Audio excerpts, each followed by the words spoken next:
Welcome back to part two of user interface design. Now here we are on this slide and we get an example of what's called input masks. So within the text box where we are looking for a user to input data or above it, however we choose to do it, we can give the user an idea of what it is we're looking for. Okay, so for example, this is from a help file in Microsoft Access Help. Utilizing an input mask, we can see that we can have like this mask or this mask or this mask, depending on what kind of notes we might want, what kind of phone number we're willing to accept, as a data input point. Over here are some examples of, user must enter a letter, user must enter a letter. So some things that we can also include. Now, from a user interface standpoint, if we're looking for additional standards, there might be standards suggested inside individual applications that we use to build products or databases or etc. But also what we would find, let me bring that back over here. Whoops, computer's kind of acting up. Come here, pop up there. Let me pause and get this fixed. There we go. So if we go out to Google and we simply Google user interface design or user interface design best practices, we're going to find some basic examples across user interfaces. Now realize, depending on what you're designing for, like for example, if I go in and put International Standards Organization, I'm going to find standards for an overall design. I might find standards for specific designs, say, that relate to specific industries. For example, ISO has some design requirements if you're designing a user interface for an automobile. For example, one standard requirement would be that you're not allowed to use the touch interface if the car's moving, if the car's in gear, for example. So certain features and functionalities must be turned off unless they're able to be accessed via voice. So before you start designing something, you might want to go out and see, are there any standards for user interface design for the specific industry that you're involved in? So keep that in mind as well. So more on focus on data entry screens, require an ending keynote for every field. So that could be a tab or an enter key that takes you to the next field or populates the data into the database. When you finish, that's submit. So a great example would be in Blackboard. You can go in, you can put notes on an assignment, upload an assignment, but until you hit submit, so I always say before you quit, hit submit. If you don't hit submit, it doesn't become active for me to grade the assignment, right? So, a couple of you this term, I've had to email and say, hey, you need to go back in and hit that submit button so that I can give you feedback on your assignment. So it's those kind of things that become the key essential points to usability for software. Make it as simple as possible. Do not require users to put in leading zeros, if you're going to store it with leading zeros in the database, or trailing zeros, or whatever the case may be, or decimal places, for example. If you're just storing whole numbers and rounding up, that kind of thing. So provide users with an opportunity to confirm the accuracy of the input. Again, pause these, read them, go through. We hit the submit button, things are wrong. I'm sure you all have experienced that as you go to register for something on the web. Oh, this is wrong. Normally it's the password. Some reason people do a real poor job of telling you what the requirements of a password are until you put in the password and then hit submit, and it says, oh, your password must have uppercase, lowercase, and a numerical value. Well, you didn't tell me that, you silly. Matter of fact, if you're interested for fun after this video, go out and type in password rant on YouTube. There's a lot of funny things that people bring up, and the fact is that's engineers. They're not end users. They're not thinking from the end user when they do their design. So validation rules, definitely important. Example, a data type check can test to ensure that the data item fits the required data type. So if we're looking for numerical value or an alphanumeric and it's just numeric, we're not going to accept it. So validity checks of the data put in, combination checks. So maybe if they entered one thing, they can't enter another. They entered single, so they can't enter a certain number of tax deductions, whatever the case may be. So, and then batch controls are totals used to verify batch input. So before we put it in the system, let's make sure we know, like a CSR, sequential check, validation, and then once it's put in the system, was it the same? So those kind of things. Or a hash check, for example. If we're getting data in, let's run a hash on it where it's at its source. Let's bring it down and make sure that it didn't change between the source and downloading it, say, to our server before we enter the data in. Make sure there's no man in the middle changing data going on, for example. So validation rules, greater than, enter a non-value, a non-zero value. So here's some examples of data validation. Go ahead again and pause this, and you'll get the idea. You can also, by the way, find a lot of these within Excel as well. So rules for data in Excel. So check those out as well. And then reduce input volume. So input necessary data only. So if we're not going to report on the data, we don't need it in the system. If it's not an element of data that we want back, that we want to calculate from, to, that we are not going to report out on a report or use on a regular basis, the question is the value of putting the data in worth storing the data? So remember, data does have a cost. Okay, it's a cost of storing, it's a cost of backing up, and most importantly, it's the human cost of putting the data in. So, if the data is put in incorrectly, we don't have validation checks. That's going to negatively affect the results that we get out. So again, put in only what we need to do the job and nothing more and nothing less. So, codes are a great example. I always use airport codes, RDM, Redmond, PDX, Portland International Airport, SEA for Seattle. If there's industry codes that people are familiar with because they're in the industry, go ahead and use those codes. Now, it may be that we store as a code, but we actually give the full amount. So if you notice, when you go out to book a trip, you'll put in Seattle and it'll list Seattle International Airport with parentheses behind it that say SEA, because the traveler may not know the shortcut or the 3-letter code for Seattle. So, but we can store it in our database as SEA, takes up less space, easier to query on the back end. How many travelers booked through our site, booking a flight into Seattle, for example. That would, that's a quick query we could do, but we may have a million records to go through to make that query. So the smaller we can make the data, the more efficient our recovery of information based on queries will be. So good form layout. So here's sort of a standard form layout. This week in homework, I'm going to have you do a form. I'm looking that there's not redundancy on the form. That's the big thing. Only give me the information one time. Printed output. Well, today, printed output, what does that really mean? Well, it could mean that, the user hits print and it's saved to a PDF, right?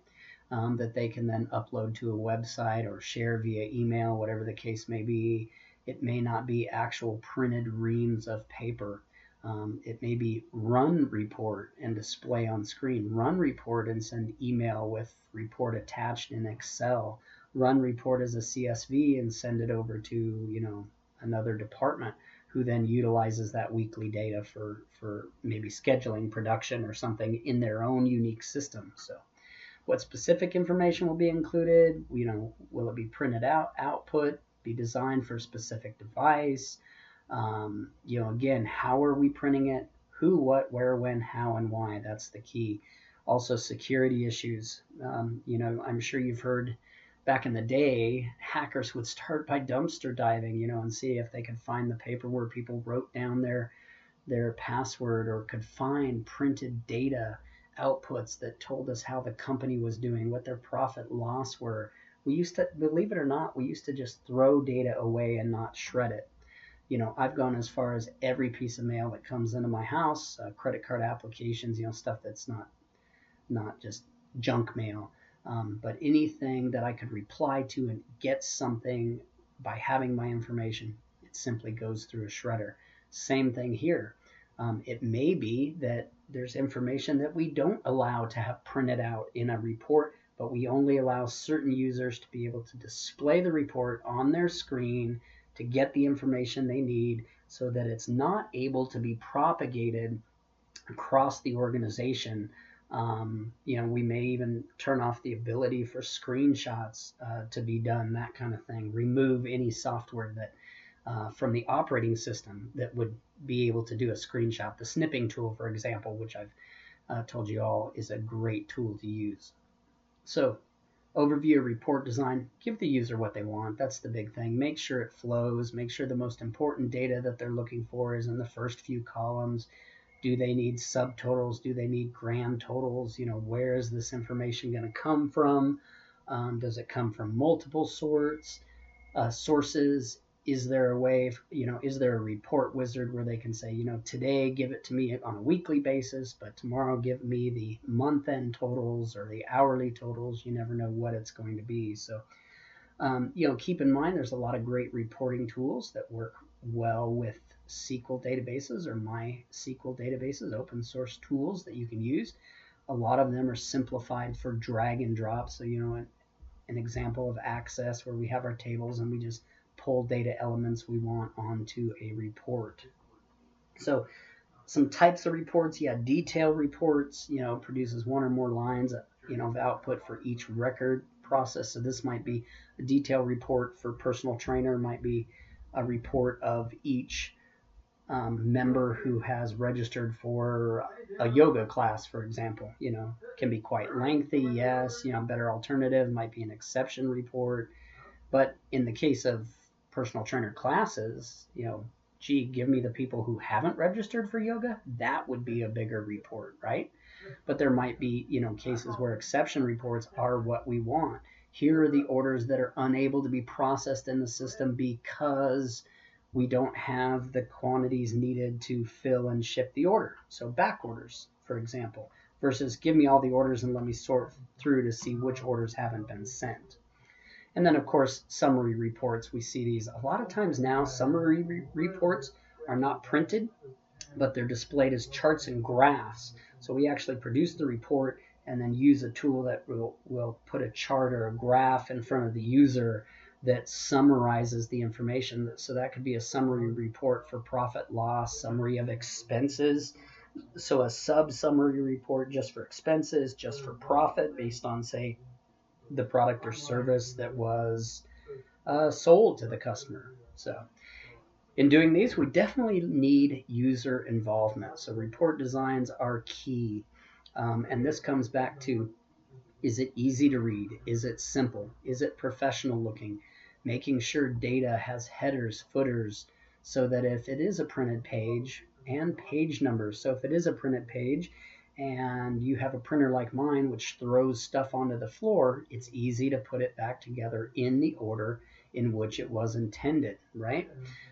Or I shuffle through and I get to page 12 and I'm looking at it and I pull it out and page 15 out because I'm looking just at summary items, etc. Now I want to put it back together. So important to have this information. Now the other thing is, what kind of information could go into headers? For example, how many times do I need the name of a fitness class listed? Well, one time, and then under that would be all the users for that fitness class.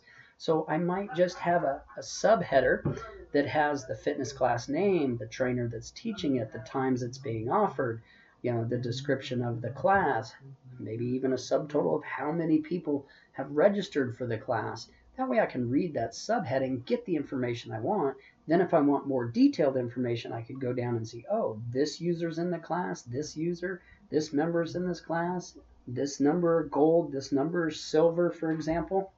I can get more information from the details of the report. So again, the quick thing here is to make sure that you normalize a report. A report should have every element of data that's needed listed only once. So, if it's a department store and the department store has store 15, how can we do that to where our transactions don't show this transaction was store 15, so was this one and this one and this one, and we have this column of 187 store 15s. We may want to do a subtotal and sort by store number and list that in a header or a footer for each store. So hopefully that makes sense to you. So here's a great example. We have overtime hours here. Notice these leading zeros. We wouldn't necessarily put these in. We would just list users that had overtime. Now, one thing is, some people like to do, use the dots so that they can connect each line if this stuff gets far away from each other, so we don't actually think that Kim Davenport is a clerk. We would know that they're assistant manager. And those dots, by the way, are called leaders, so we'll use leaders. And the great way to think of leaders in Word is that you apply them to the data that follows the leader. So we would apply in a tab, we would put a leader in front of the position, and it would put a leader here. So that way you don't have an empty leader out here.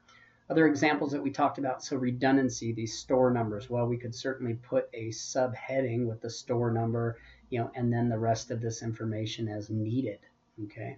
So here's an example with some redundancy, page headers, footers, repeating fields. We saw that previously. Consistent design looks good. Technology issues. So output technology, well, that certainly has changed. It used to be, how did we get output out to users? We printed another report. We printed a report. Oops, the user forgot that they wanted this data. We printed another report.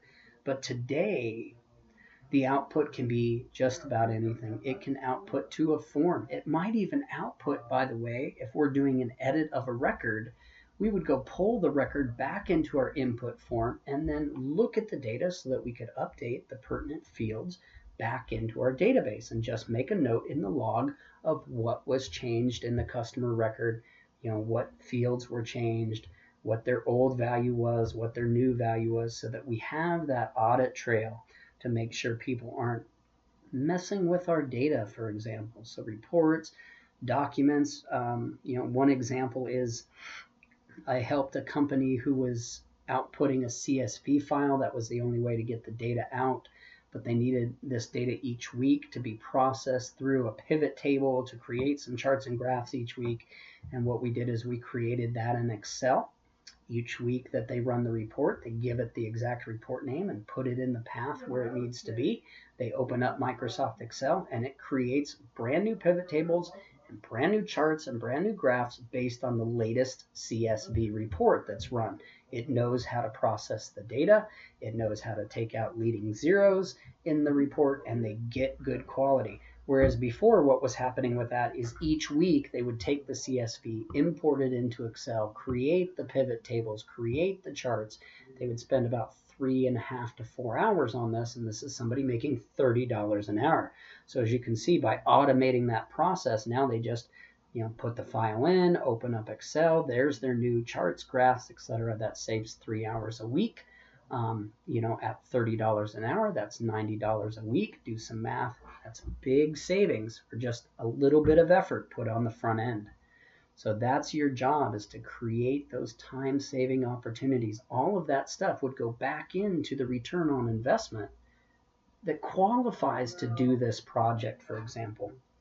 So other things, today, data may come out as a video. Data may come out as an MP3, listing the data. We want to put data on smartphones and tablets, so we need to format it so it fits onto the screen, or somehow, as you all have probably seen with modern websites, WordPress. Now built into a lot of WordPress templates is, if I know it's going on a big screen, I look like this. If it's going on a smartphone, I'm going to go ahead and stack the elements so that we can scroll through the elements vertically, but get the same content from the web. But now, because I'm using a smaller screen and stacking the elements, my font size can be bigger. People aren't going to have to zoom in to see what they need to see. They're just going to have to scroll more than they would on a regular computer screen. So, great benefits going in user interface that are already designed into a lot of the things that you might implement to solve a business's challenge. So internet-based information delivery, web-based delivery. So a lot of times today, we'll have a website. We'll kick that CSV out to a website. It processes it and creates a brand new dynamic web page that says status reports for the week, for the second week, July 5th through the 9th, for example. So that's a great way to do it, because we start getting a historical record. We can go back and look at old reports. Plus, by having the web base, we're not printing it out. We don't have those expenses. It's all right there. We can go back and look at the old data. We can, quickly get the new data. Maybe it even automates the process that, Friday at 5 o'clock, if I go out to that website, I'm going to get my sales for the week as of, 4 o'clock that day, or whatever the case may be. So, we're getting away from that idea of printed output, because imagine when you print a report, it's only as good as that data at that time that you ran it. Whereas if we take the time to create a dynamic report that every time we click on the button, it goes out, it does a new query, we're getting the best information that's possible in that moment for the report. That doesn't mean we can't also do a historical range if somebody wants to run data for past history. So output, we can email it, we can throw it on a blog, we might even instant message. We might run a report that has some totals, and the boss says, you know what, just send me those totals so I know how we did this week. Did we make a profit? Well, we profited X, or we didn't profit Y. And then we can run additional reports to find out where the expenses got higher and reduced our profit, for example. Output to wireless, again, digital, audio, images, video, all of those are output. And we're even creating data. Imagine the immense database that sits on the front end of the YouTube site that directs a user to the server that is hosting that YouTube video that's closest to them, so that they get good response in watching and getting the quality product. So podcasts, automatic facsimile machines, not as much. Microfilm, not as much as used to be, but still viable outputs. So technology issues, computer output to the digital media. So, digital storage media can include magnetic tape, kind of slow, CDs, DVDs. Definitely today, the big thing is we might output data or store data on solid state. By storing it on solid state, especially in servers, we're going to tremendously increase the performance, 10 to 50 times the time of reading a standard disk. Over solid state. So we're going to be able to store the data faster. We're going to be able to recover the data faster in running our reports. It may even mean that we take data and we archive it to older technology, magnetic tape or CD or DVDs, to do more cost-effective storage, but our current data is stored on solid state, where we're going to report often, we're going to read, we're going to write often to that data. So if we don't have the money to do all solid state, which most companies don't, we'll put our most important data that we're going to report on most frequently, use most frequently, on the solid state, and then store the other more archived data on cheaper technologies. Still all reliable, by the way. So specialized forms of output, yes.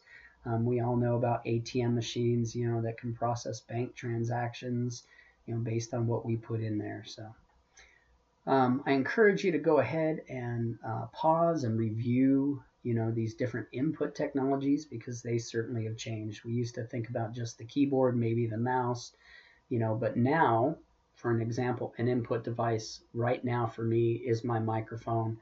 Another input device is the screen capture software, where you're seeing my mouse move, and I'm providing the same information that you would receive in a live lecture. So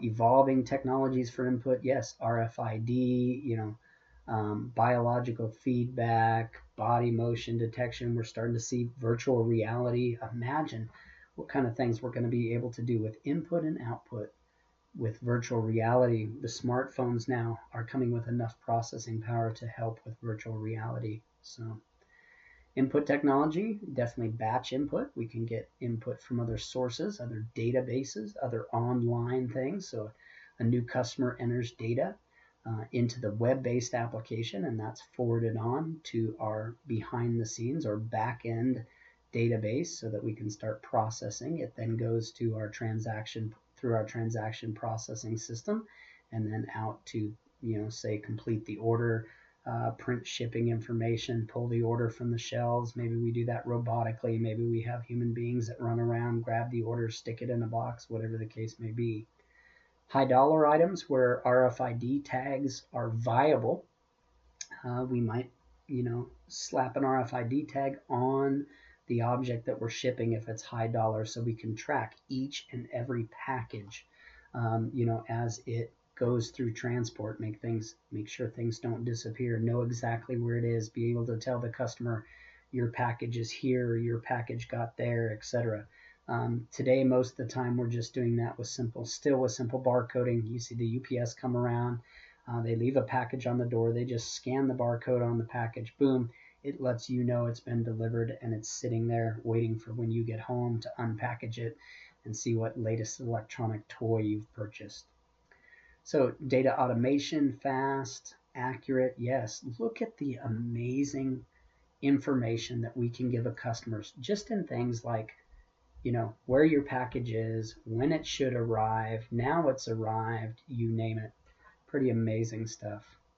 Point of sale software, magnetic readers. We now have our smart credit cards, which are, more digitally secure than the old ones, you name it.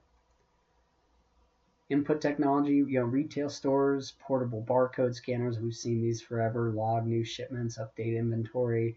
A lot of times our system at our store might integrate with our providers of products, so that they know when we get low, they need to produce more product for us so that we have it on our shelves. They can see how many we're selling. We can let them know we're planning a sale on this item that, last year it increased sales by 12.5%. So we want 12.5% more inventory, to match what we sold last year, those kind of things. It's just amazing what we're doing with data. Libraries use handheld scanners to read optical strips. You can see these all over the place. Matter of fact, you have one in your phone. A lot of times now we're getting into QR codes. So keep in mind those QR codes.